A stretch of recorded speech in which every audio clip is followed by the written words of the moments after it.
तो देखो आज क्लास 11 का, ठीक ना, सबसे पहला चैप्टर है समुच्चय सिद्धांत, सेट थ्योरी। तो सबसे पहले इसकी परिभाषा के बारे में देखो। तो परिभाषा इसकी क्या होती है कि किन्हीं वस्तुओं या पदों के सुपरिभाषित समूह को समुच्चय कहते हैं। समुच्चय कहते हैं, ठीक ना। तो कहने का मतलब जो भी आपको समूह बनाना, जिसका भी समूह बनाना है वो सुपरिभाषित होना चाहिए, उसकी कोई ना कोई परिभाषा होनी चाहिए। जैसे कि आप सम संख्याओं का समुच्चय बना सकते हैं, ठीक ना। एग्जाम्पल के लिए सम संख्याओं का समुच्चय, क्योंकि सम संख्याओं की परिभाषा आपको पता है, सम संख्याओं का समुच्चय, ठीक। तो क्या हो जाएगा सम संख्याओं का समुच्चय? मान लो a इक्वल टू, और इसको हमेशा जो है मझले कोष्ठक के अंदर लिखते हैं, ठीक ना। और सम संख्याएं होती क्या हैं? 2, 4, 6, 8 डॉट डॉट डॉट, ये सभी क्या होती हैं? सम संख्याएं या इवन नंबर्स, ठीक ना। तो ये आपका समुच्चय का उदाहरण हो गया।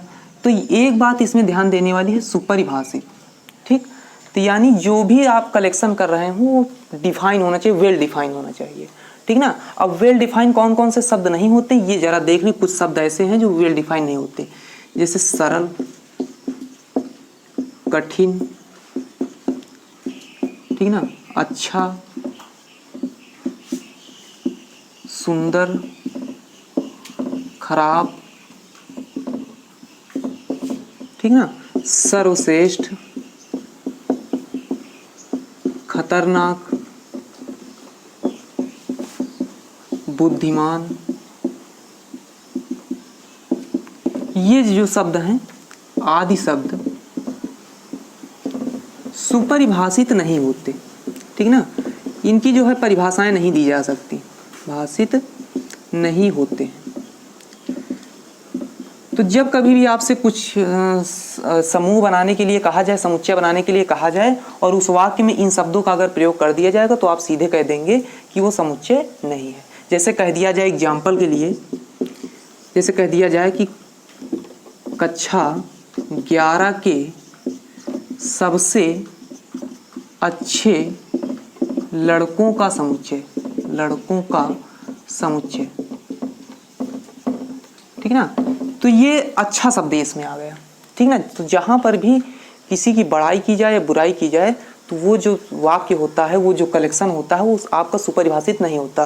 तो ये समुच्चय नहीं है, ठीक ना, समुच्चय नहीं है, ठीक। इसका कारण क्या है कि कुछ बच्चे होते हैं जो मान लो पढ़ने में अच्छे हैं, ठीक ना, कुछ जो है शिष्ट ज़्यादा हैं, सदाचारी हैं, ठीक ना, या फिर कुछ खेलने में अच्छे हैं। तो अच्छा शब्द जो है परिभाषित नहीं किया, आप किस आधार पे अच्छा करेंगे, ठीक ना। तो इसलिए ये शब्द परिभाषित नहीं, तो ये समुच्चय नहीं हो सकता। तो ये तो बात हो गई समुच्चय की परिभाषा की।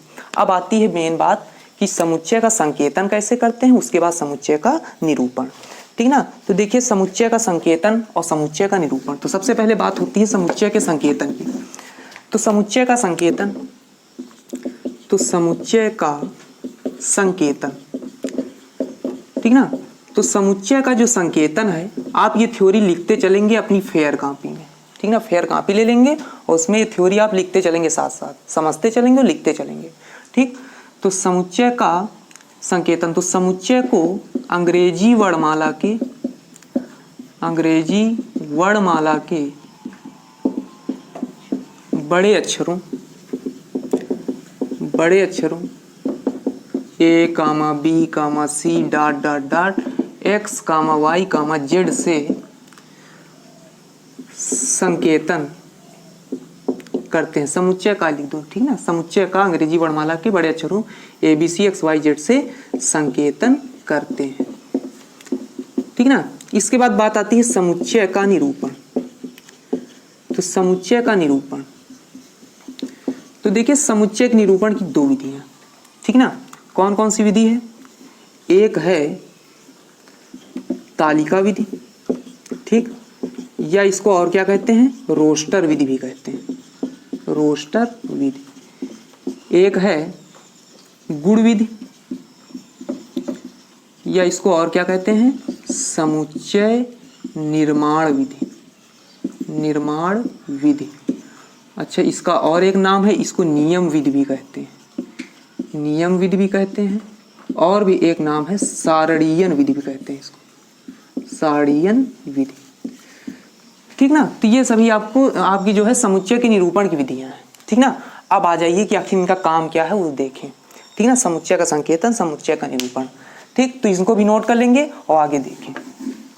तो आगे क्या है, तो सबसे पहले बात आती है कि समुच्चय का संकेतन आपने जाना कि ABC XYZ से करते हैं। दो विधियां हैं, एक सारणीयन विधि, एक गुण विधि। तो सबसे पहले तालिका विधि देखें। ठीक है ना। पहली विधि क्या है, तत्समुच्चय के निरूपण की तालिका विधि। तालिका विधि में करते क्या है, तालिका विधि में करते ये हैं कि इस विधि में समुच्चय के अवयवों को, समुच्चय के अवयवों को ज्यों का त्यों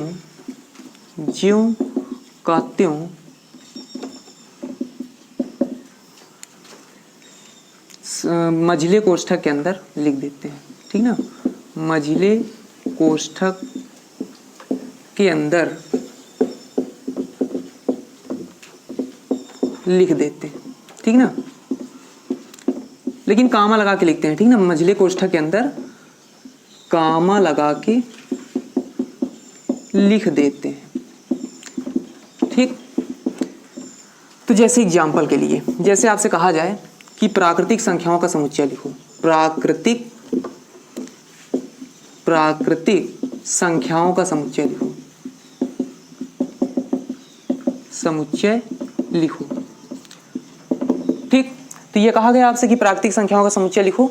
तो जानते हैं प्राकृतिक संख्या natural number set, natural number कौन से होते हैं, 1 2 3 4 5 6 डॉट डॉट डॉट। ठीक ना। तो इसको कैसे लिख सकते हैं, n equal to 1 2 3 4 dot dot dot. तो बस वही किया कि आपने मझिले कोष्ठक बनाया और समुच्चय के अवयवों को जैसे दिए हुए थे वैसे ही आपने क्या कर दिया, कामा लगा के लिख दिया। ठीक।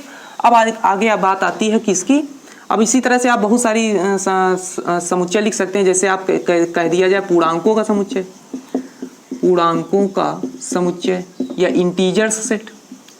तो पूर्णांकों का समुच्चय जैसे आपसे कह दिया जाए, ठीक ना, तो पूर्णांकों का समुच्चय z इक्वल टू क्या लिख सकते हैं आप। तो देखो पूर्णांक तो प्लस वाले भी होते हैं, माइनस वाले भी होते हैं। तो पहले आप डॉट डॉट डॉट लगाएं, माइनस का 4, माइनस का 3, माइनस का 2, माइनस का 1, 0 1 2 3 4 डॉट डॉट डॉट। तो ये क्या हो गया, पूर्णांकों का समुच्चय हो गया। इसी तरह से आपसे कह दिया जाए धन पूर्णांक, तो धन पूर्णांक में 1 2 3 4 आ जाएगा। ऋण पूर्णांक कह दिया जाए तो -1 -2 -3 -4 आ जाएगा। ठीक ना। तो ये आपकी क्या हो गई, तालिका विधि हो गई। ठीक। तो तालिका विधि के बाद अब बात आती है, इसको भी नोट कर लेंगे। ठीक ना।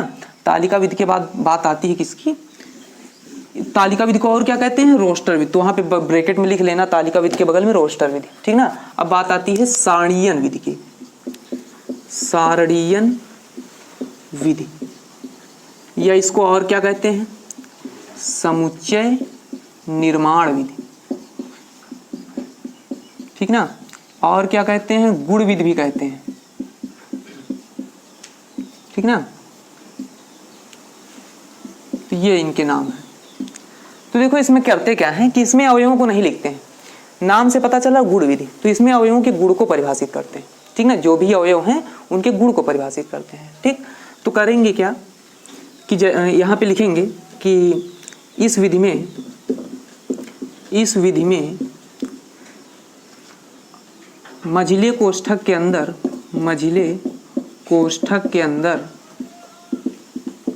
अंदर अवयवों को ना लिखकर उनके गुण को लिखा जाता है। ठीक। एग्जाम्पल के लिए जैसे आपको दे दिया जाए, कोई समुच्चय दे दिया जाए a equal to 1 3 5 7 dot dot dot, आपसे कहा जाए कि ये तालिका विधि में तो दिया ही हुआ है और आपसे कहा जाए कि इसको गुण विधि में लिखो। तो गुण विधि में आपको क्या करना है कि सबसे पहले लिखना है x सच दैट x, यानी x इस प्रकार है कि x एक कौन सी संख्याएं हैं ये, ठीक ना, ये कौन सी संख्याएं हैं, विषम प्राकृतिक संख्याएं, ठीक ना, ये सारी संख्याएं कैसी संख्याएं हैं, विषम प्राकृतिक संख्याएं हैं। तो वही लिख देंगे कि इन संख्याओं का गुण क्या है कि ये सभी विषम प्राकृत संख्याएं हैं, ठीक।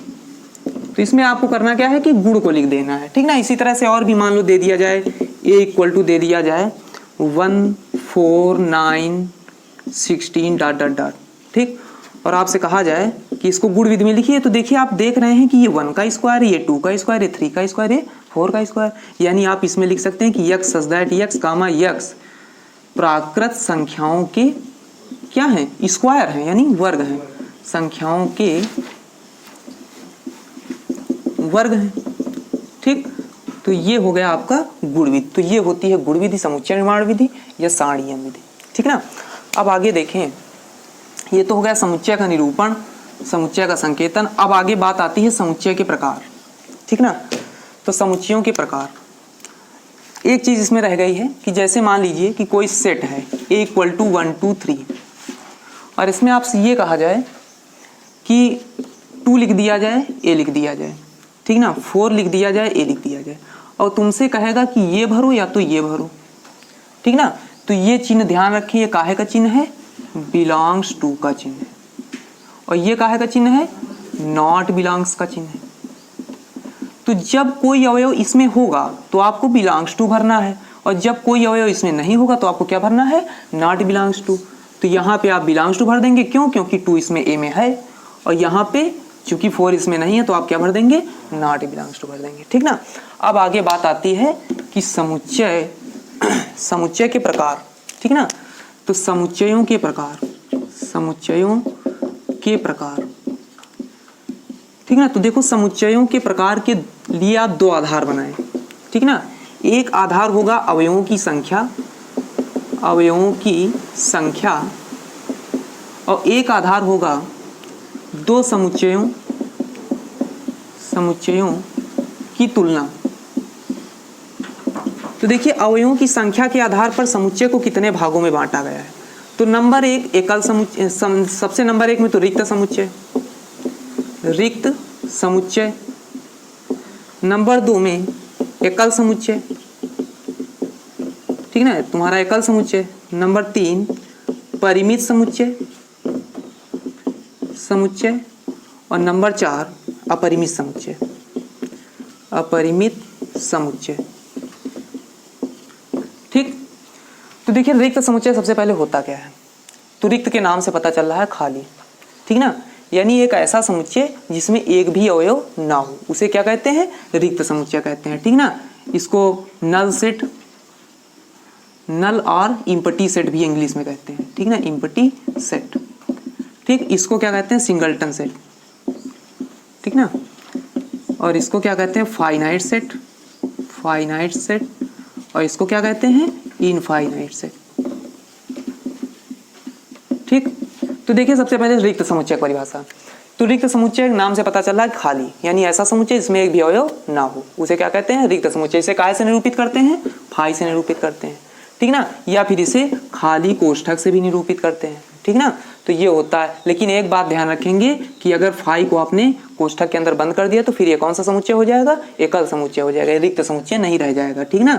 तो ये बात ध्यान रखें, रिक्त समुच्चय को केवल फाई से व्यक्त करते हैं या तो खाली कोष्ठक से व्यक्त करते हैं, ठीक ना। इसके बाद एकल समुच्चय, नाम से पता चल रहा है एक, ठीक ना, ऐसा समुच्चय जिसमें केवल एक अवयव हो उसे क्या कहेंगे, एकल समुच्चय कहेंगे, ठीक। तो ऐसा समुच्चय जिसमें केवल एक अवयव होता है उसे एकल समुच्चय कहते हैं। अब आ जाइए परिमित समुच्चय, ऐसा समुच्चय जिसमें अवयवों की संख्या निश्चित हो उसे क्या कहेंगे, परिमित समुच्चय कहेंगे। अपरिमित समुच्चय किसे कहेंगे, ऐसा समुच्चय जिसमें अवयवों की संख्या निश्चित ना हो, ठीक ना। तो जैसे इनके, अब इनको बाद में पूरा डिटेल में देखेंगे, पहले इसको देख लें, ठीक ना। अवयवों की संख्या के आधार पर समुच्चय को कितने भागों में बांट सकते हैं। नंबर 1 उप समुच्चय, ठीक ना, उप समुच्चय। इसमें 2 अवयवों की, 2 समुच्चयों की तुलना की जाएगी, ठीक ना, उप समुच्चय। फिर उसके बाद उचित उप समुच्चय, उचित उप समुच्चय। फिर उसके बाद अधिसमुच्चय, अधिसमुच्चय, ठीक ना। फिर उसके बाद समष्टीय समुच्चय, समष्टीय समुच्चय, ठीक। फिर उसके बाद समान समुच्चय, समान समुच्चय, ठीक। फिर उसके बाद देखो दिख रहा है ना इसे, समान समुच्चय। फिर उसके बाद असंयुक्त, असंयुक्त या विसंगीत समुच्चय, विसंगीत समुच्चय, ठीक है ना। इनके बारे में डिटेल में जो है आप परिभाषा एक एक लिखते चलेंगे तब जानेंगे, ठीक ना। तो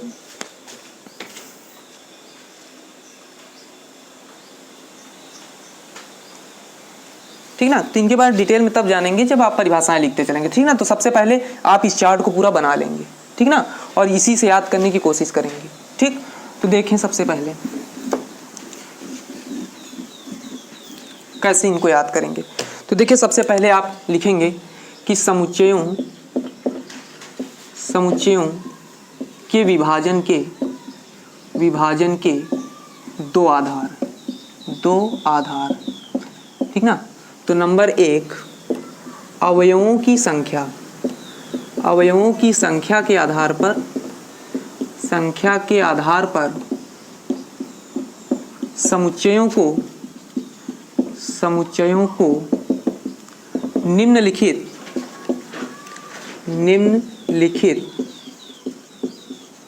चार भागों में विभाजित किया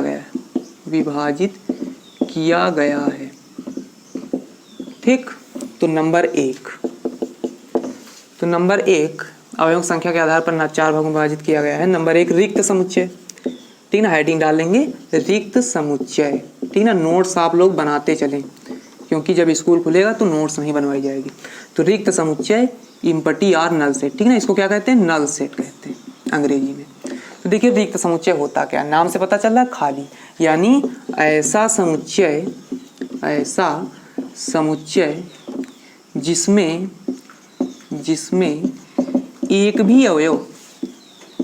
भी अवयव ना हो, ठीक ना, क्या कहलाता है, रिक्त समुच्चय कहलाता है, ठीक। इसे काहे से रिप्रेजेंट करते हैं, फाई से, इसे फाई या इम्पटी ब्रैकेट से प्रदर्शित करते हैं, ठीक। एग्जाम्पल लिख लें कि एग्जाम्पल में जैसे कह दिया जाए आपसे कि दो से विभाजित होने वाली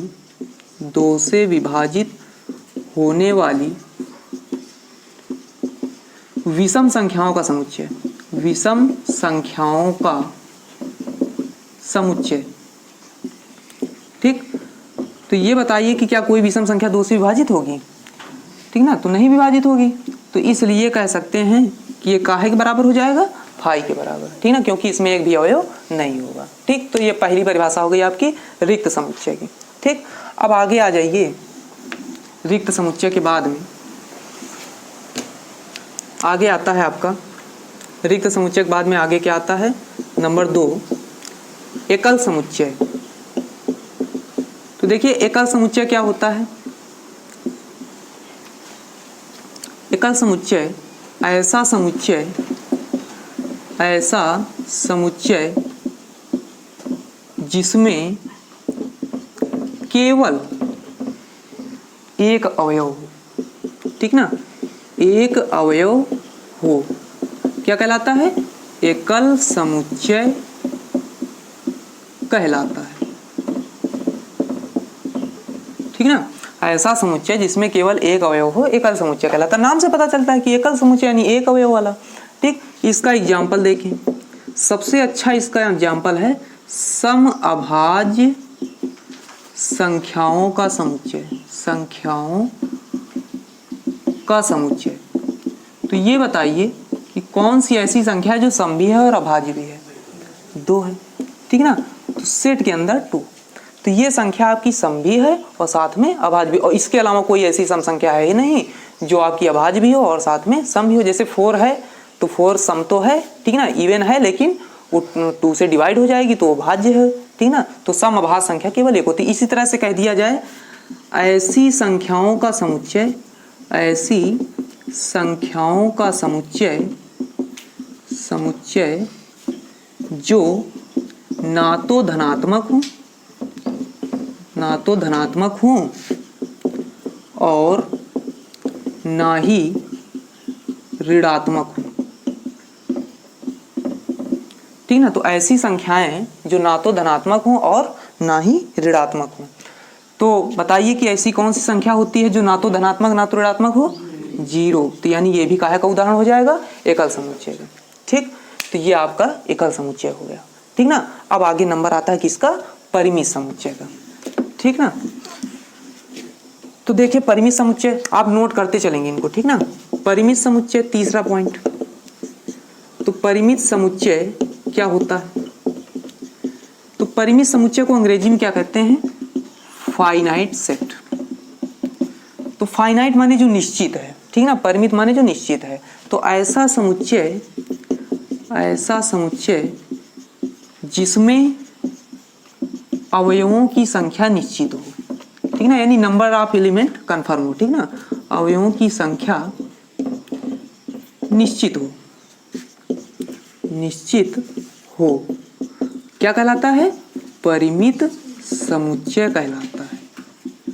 परिमित समुच्चय कहलाता है, यानी फाइनाइट सेट कहलाता है। ठीक, तो जैसे एग्जाम्पल के लिए जैसे मान लीजिए आपसे कहा जाए कि 10 से छोटी प्राकृत संख्याओं का समुच्चय।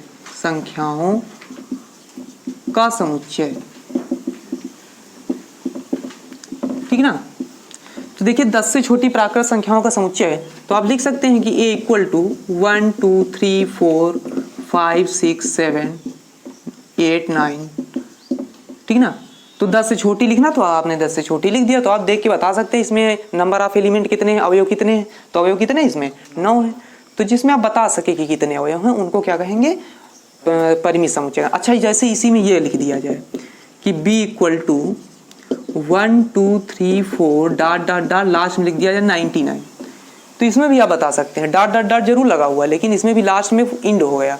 तो इसलिए इसमें अगर डॉट डॉट डॉट लगा के छोड़ दिया गया होता तो फिर वो क्या हो जाता? इन्फिनाइट सेट हो जाता। लेकिन इसमें डॉट डॉट लगा के लास्ट में है अवयव, तो इसका मतलब आप बता सकते हैं इसमें कितने अवयव हैं। तो इसलिए कौन सा समुच्चय हो जाएगा? परिमित समुच्चय हो जाएगा। ठीक ना, तो इसकी भी डिफिनीशन आप लोग नोट कर लेंगे। ठीक, अब आगे आ जाइए अपरिमित समुच्चय। ठीक ना, और आपको इनको याद भी कर लेना है सभी को। ठीक, और बड़ी आसानी से आप इनको याद भी कर सकते हैं, जैसे बता रहे हैं बस वैसे समझते चलें। ठीक, अपरिमित समुच्चय।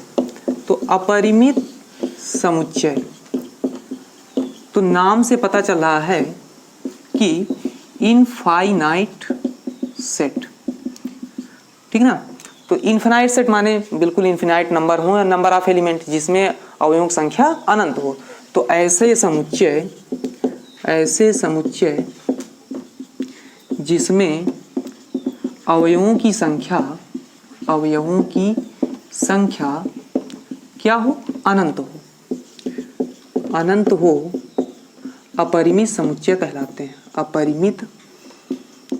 अपरिमित समुच्चय कहलाते हैं।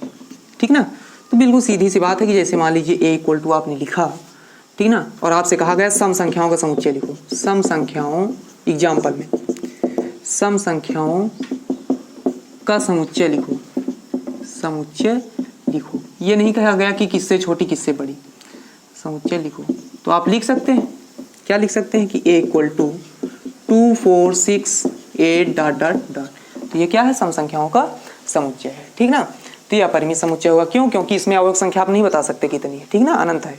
ठीक ना, तो इसलिए क्या हो जाएगा?